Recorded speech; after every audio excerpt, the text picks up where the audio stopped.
গাজীপুরের টঙ্গীতে এক বিকাশ কর্মীকে গুলি করে 14,77,000 টাকা ছিনিয়ে নিয়েছে ছিনতাইকারীরা। 13 নভেম্বর শনিবার রাত 8টার দিকে টঙ্গীর আনারকুলি রোড এলাকায় এ ঘটনা ঘটে। টঙ্গী পূর্ব থানার ভারপ্রাপ্ত কর্মকর্তা মেহেদী হাসান বিষয়টি নিশ্চিত করেছেন।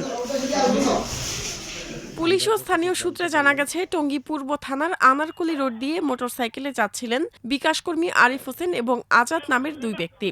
এই সময় অজ্ঞাতনামা 2 থেকে 3 জন ব্যক্তি হেঁটে এসে তাদের মোটরসাইকেলের গতিরোধ করে এবং টাকার ব্যাগ ছিনিয়ে নেওয়ার চেষ্টা করে।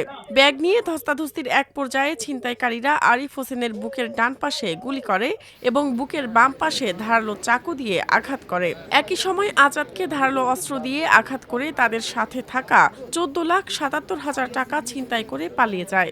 গুলি লাগার পরে ওর লোকজনকে চিৎকার করে ডাকার পরে আমার আরেকজন এসআর ডিওসি ছিল এই পাশে, ওরে ডাক দিয়েছে যে ভাই তাড়াতাড়ি চল, ওরে ধরে নিয়ে গেছে। এখানে আমাদের ক্যাশ ছিল 14,77,000 টাকা ছিল।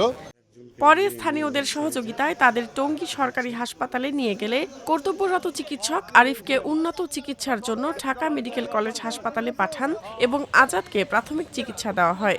আমার যে স্টাফ তার অবস্থা আসলে অনেক গুরুতর, মৃত্যু পথযাত্রী, তাকে ঢাকা মেডিকেলে নেওয়া হয়েছে।